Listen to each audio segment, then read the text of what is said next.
À tout mes très cher, c'est Mayombe. Je regarde les réseaux sociaux partout, on m'envoie beaucoup de messages. Encore une fois, on reçoit plus de 600 messages par jour, toutes plateformes confondues, donc WhatsApp, Instagram, Facebook, YouTube. D'ailleurs, suivez-nous. D'ailleurs, suivez-nous, mettez des likes, mettez des j'aime. Mais c'est vrai que si je reçois beaucoup de messages. Et des fois, je prends le temps de lire quelques-uns ou bien de prendre du recul, mais je fais d'autres personnes lire pour moi. Et souvent, je remarque qu'il y a une phrase, il y a un mot qui ressort, c'est un sentiment anti-français. Mais ce sentiment anti-français, est-ce qu'il devrait exister? Est-ce qu'il existe? Pour moi, c'est une question assez vaste, mais moi, je pose une question.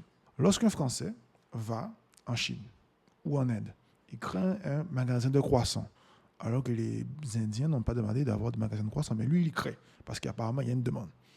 Et que un Français qui sort de la France, du coup, il vient en Inde, il mange que des croissants, il mange pas les plats locaux. Est-ce que cet Indien il a un sentiment anti-indien? Mais oui, la question se pose. Tu viens dans un pays et tu ne veux pas t'adapter, tu mets ce que tu as, tu mets tes magasins, ta façon de vivre, et en plus, tu penses que c'est la bonne. Et tu aurais même aimé que d'autres Indiens viennent manger avec toi. Donc, est-ce que toi, tu n'as pas un sentiment anti-indien? Parce que ça s'appelle la colonisation. Maintenant, lorsque l'Indien te dit, oui, mais tu sais, il faut sortir de chez moi parce que je n'aime pas ce que tu fais, ça fait des années que tu es là, tu m'as colonisé, tu as fait la colonisation, tu as tué certains de mes grands chefs, certains de mes grands présidents ont été tués par ta faute, tu as fait des coups d'État, enfin, voilà. La France-Afrique, je ne reviens pas sur les détails. Est-ce que tu peux juste partir pour que nous, on revienne au centre de nous-mêmes? Là, d'un seul coup, on parle de sentiments anti-français. Moi, je pense que c'est facile de parler de sentiments anti-français comme cela. Je pense qu'il faut qu'on revienne à la raison, qu'on revienne à des choses plus calmes. Surtout, je pense que on est là et on se dit maintenant, on veut être au centre de nous-mêmes. Et est-ce que le simple fait de demander d'être au centre de soi-même, c'est avoir un sentiment anti-quelqu'un ou un sentiment pour quelque chose? Parce qu'effectivement, lorsque je regarde les médias mainstream européens, on est toujours contre quelque chose. On est toujours anti quelque chose, mais rarement pour soi-même. Et je pense que c'est cette perception, cet état d'âme qu'on veut transférer en Afrique et dans les mouvements qui se passent en ce moment. Un sentiment anti quelque chose. Non, on est pour nous, on est d'abord avec nous et surtout en nous centre de soi-même. Et on va prendre le temps de décortiquer tout cela ensemble. On y va. Avant d'aller plus loin dans cette vidéo, je vous invite bien sûr à mettre des likes, à mettre des j'aime et à continuer à soutenir la marche en avant de l'Institut d'Histoire à Niger parce que ça nous fait extrêmement plaisir. D'ailleurs, tous ceux qui m'ont interpellé à Paris, dans le métro, dans les bus, quand je me promenais, bon, tous ceux qui m'ont interpellé, franchement, merci à vous. Ça m'a fait extrêmement plaisir. J'ai surtout vu qu'on est extrêmement suivi et attendu à Paris. Donc, ne vous inquiétez pas, on sera là bientôt. Mais surtout, on continue à grandir et évoluer. Donc, les livres, bien sûr, ceux qui veulent commander les livres de notre cher professeur, il n'y a aucun souci. Ceux qui veulent commander des livres de l'Institut d'Histoire Alain Jarret, bientôt, on va sortir des packages très intéressants pour les enfants, pour les adultes. On va travailler, on va étudier de manière simple ensemble, mes très chers. Donc, préparez-vous. Ceux qui veulent suivre les cours, qui vont reprendre soit, je ne sais pas à quel moment vous allez regarder la vidéo, mais les cours vont reprendre mi-novembre, on va dire, notamment pour les premières années. Donc, restez connectés, soyez là. Ceux qui veulent faire le voyage en Égypte avec nous, découvrir la grandeur de l'Égypte, la session de 2024 est déjà faite. Elle était juste magnifique, sublime. Donc, ceux qui sont intéressés pour 2025 et 2026, il n'y a aucun souci. Dernière chose, on prépare aussi les hommages à notre cher professeur Mutunde. Donc, dans les commentaires des livres, mettez le mot livre. Si vous voulez participer au cours, mettez le mot cours. Si vous voulez participer au voyage, mettez le mot Kama. Et enfin, si vous voulez participer aux hommages de Monsieur Carlo Mutunde, je vais en parler un peu plus à la fin. Donc, restez jusqu'à la fin. Si vous voulez en parler, si vous voulez donner des anecdotes, nous dire ce que Kala a changé en vous, on va en parler un peu plus à la fin, mais dès maintenant, mettez hommage et je vais vous contacter personnellement pour qu'on puisse discuter de cela ensemble. Pour pouvoir bien commencer mon argumentaire, je commencerai par une phrase de Kalala. Souvent, Kalala me disait, tu sais, Mayombe, les Africains doivent reprendre leur pouvoir et retrouver leur place dans la marche en avant de l'humanité. Ce qu'il disait et ce qui est dit est tellement vrai parce que la vérité, c'est cela. Il y a une marche en avant de l'humanité qui est faite. C'est-à-dire, on voit que, par exemple, il y a 20 ans, lorsqu'on voyait un Chinois à la télé, il était soumis. Il était en train de prendre des photos au Louvre. Il disait oui, monsieur. On l'appelait Grainerie, on l'appelait Sakamoto.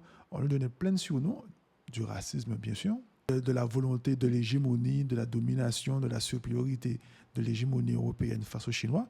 Et maintenant, vous voyez bien que dans les films, le Chinois, c'est lui qui dit ce qu'il doit faire. en matière technologique, il n'y a aucune personne aussi forte qu'un Chinois. Donc, on voit très bien que le Chinois a compris d'abord qu'il y avait une marche en avant de l'humanité et il a décidé de prendre cette marche en avant. Après, je ne suis pas forcément d'accord avec tout ce qu'ils ont fait et tout ce qu'ils font.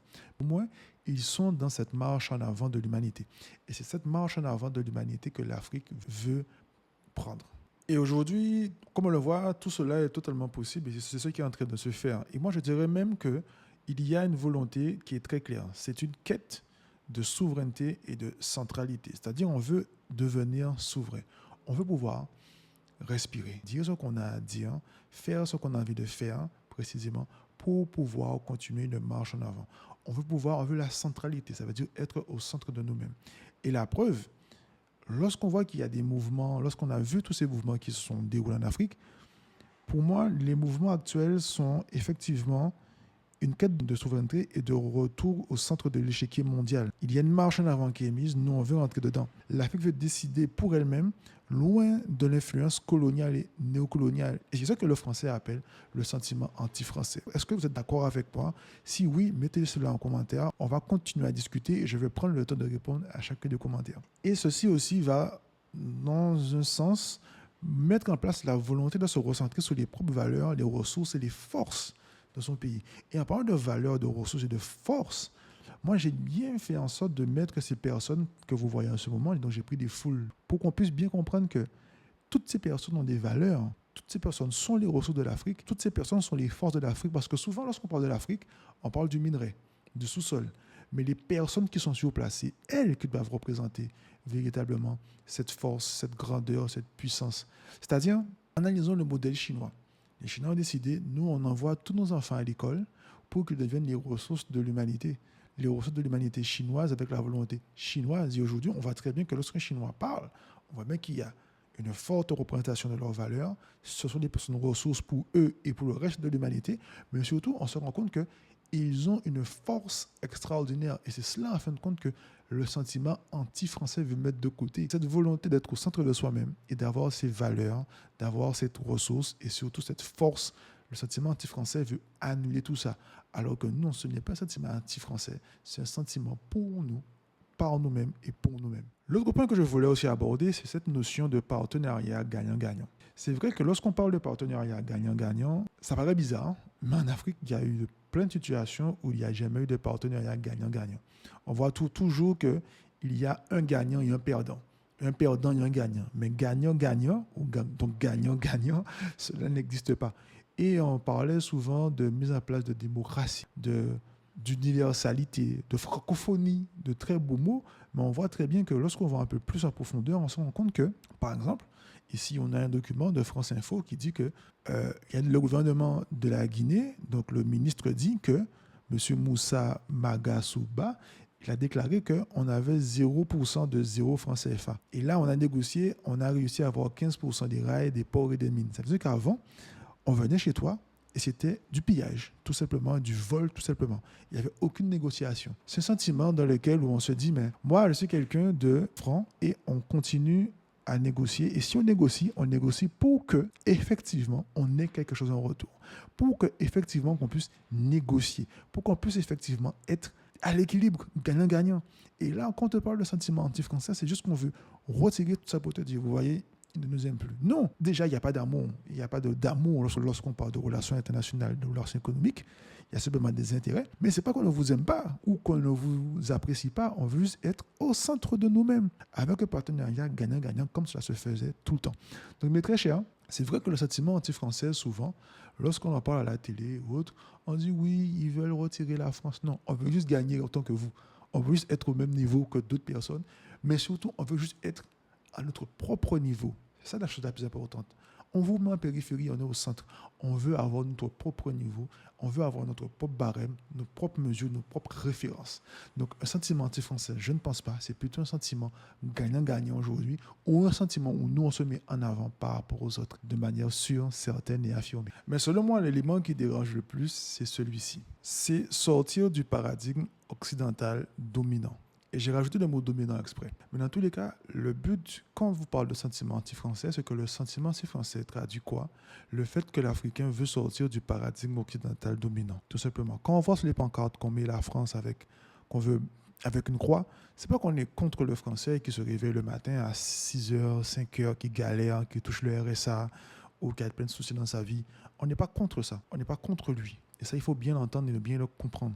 On est contre ceux qui continuent à mettre et à valider le paradigme occidental dominant en Afrique. Parce que j'avais de dire, si le paradigme occidental dominant est chez eux, entre eux, bon, qu'ils se débrouillent entre eux. Mais là, on voit très bien que ce sentiment français de domination, de paradigme, nous touche, nous. Et nous, on veut juste qu'ils restent chez eux. On veut juste que nous, on soit au centre et qu'eux, ils restent chez eux. Donc, ce n'est pas un sentiment anti-français, c'est mettre de côté, se séparer du sentiment et du paradigme occidental dominant. Et pour ça, mes très chers, c'est très simple. Les génies d'hier, d'aujourd'hui et demain sont africains. Parce que ça aussi, c'est une chose à dire. Lorsqu'on parle de sentiment anti-français et qu'on a mis de côté le paradigme occidental, on a l'impression qu'on n'a pas de génie. On a l'impression qu'on n'a pas de ressources, comme je disais au départ, qu'on n'a pas de valeur et qu'on n'a pas de force. Non.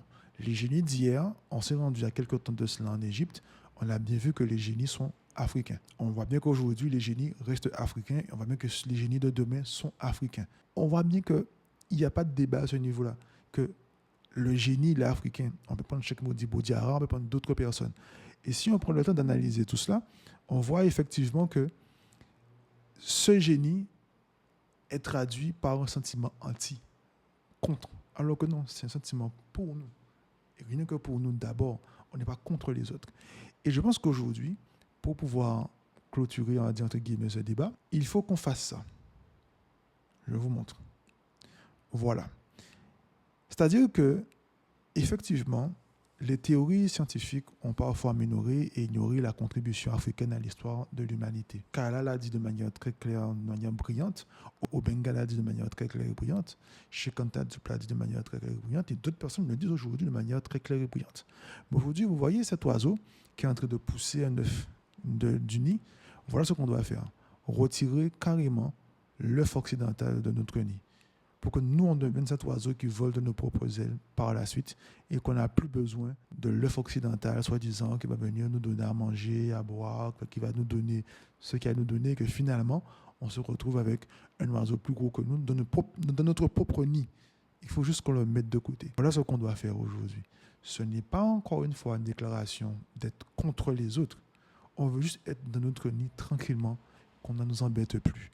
Et ça, c'est pas trop demandé, c'est pas grand-chose qu'on demande. On demande juste être tranquille entre nous, mes très chers. Et ça, mes très chers, cette tranquillité passe par autre chose. Donc, on fait un appel à une renaissance de la dynamique de changement qui dépasse en fin de compte le sentiment français pour affirmer une réappropriation de son destin. Cette phrase-là, je l'ai écrite parce que je ne vois pas qu'est-ce que je pourrais dire de mieux que cela. Se réapproprier son destin. Et souvent, quand je parle de se réapproprier son destin, on me met en avant le fait que les Africains veulent se réapproprier leur destin, mais ils passent beaucoup maintenant par la Chine ou beaucoup de partenaires. Bon, première chose, un pays doit se développer avec des partenaires. Okay? Les premiers partenaires de l'histoire de l'humanité, c'est nous. Il n'y a aucun souci avec le niveau, à ce niveau-là. Les premières bases avancées, les premières aides humanitaires, les premières aides en matière sanitaire, en matière de santé, c'est nous. En matière d'éducation, c'est nous. D'ailleurs, on a aidé toute l'humanité. Parce que si l'homme noir n'était pas sorti d'Afrique, on n'aurait jamais eu le reste de l'humanité. Donc, on a bien aidé le reste de l'humanité. On a déjà donné notre contribution à l'humanité elle-même en donnant l'humanité elle-même. Donc, ça, c'est déjà très clair. Mais souvent, on me dit, oui, mais la France veut remplacer, les Africains, veulent remplacer un sentiment anti-français par la Chine. Et là, je dis, regardons quelque chose et analysons ça ensemble. Ici, j'ai deux documents donc de Ouest France, donc officiels, que eux-mêmes ont pris ça à leur source, c'est la douane, bien Eurostat, pardon. Et on va prendre le premier, celui de gauche. La balance commerciale entre la France et la Chine. Donc la partie en bleu, c'est importation depuis la Chine. Donc la partie en jaune, c'est exportation vers la Chine. Donc on voit très bien qu'il y a plus de bleu que de jaune. Et le déficit entre l'importation et l'exportation, regardez la partie en rouge. Donc la France est déjà dépendante de la Chine bien avant l'Afrique. Ce qui ne veut pas dire que parce que la France est dépendante de la Chine, que l'Afrique aussi doit l'être. Ce n'est pas ce que je veux dire. Mais ce que je veux dire, ils doivent d'abord regarder chez eux avant de nous dire ce que nous, on doit faire encore une fois. C'est juste hallucinant. Et le deuxième graphique encore plus clair. Déficit commercial de l'Union européenne vis-à-vis de la Chine. Depuis 2014 jusqu'à aujourd'hui, ça a fait qu'exploser. Le Covid a vraiment marqué le pas. Donc, mes très chers, avant de nous dire ce que nous devons faire par rapport à nos partenariats avec la Chine, regardez d'abord chez vous. Pas d'abord un sentiment anti-chinois parce que les Africains ne peuvent pas gérer les rapports. Regardez chez vous. Et je pense que ça fera l'objet carrément d'une vidéo par la suite parce que ça aussi, il faudrait qu'on reparle. Mais en tout cas, mes très chers, une chose qui est sûre, et je vais conclure par là, il n'y a pas pour moi de sentiment anti-français. Il y a simplement des personnes qui veulent se réapproprier leur destin, qui veulent continuer une marche en avant. Il y a simplement des personnes qui se disent que nous avons les forces, les ressources et tout ce que nous avons besoin pour pouvoir réussir chez nous. Notre sous-sol, notre sol, avec les humains dessus, et l'environnement tel qu'on le connaît en Afrique, qui est un environnement sain, propre, bien placé sur la carte du monde, et aussi au-dessus de notre tête, parce qu'il y a aussi la conquête de l'espace qu'on ne doit pas négliger. Et nous, on a accès à tout cela. Donc ce n'est pas un sentiment anti-français, c'est un sentiment où on revient à notre sorte et on met tout le monde en périphérie. Il y a un point, et nous, on est au milieu, et il y a une périphérie, et nous, on met tout le monde en périphérie. Et l'Afrique et les Africains, la diaspora africaine, on est au milieu, mes très chers. Donc si pour vous, il y a un sentiment anti-français, dites-moi s'il existe.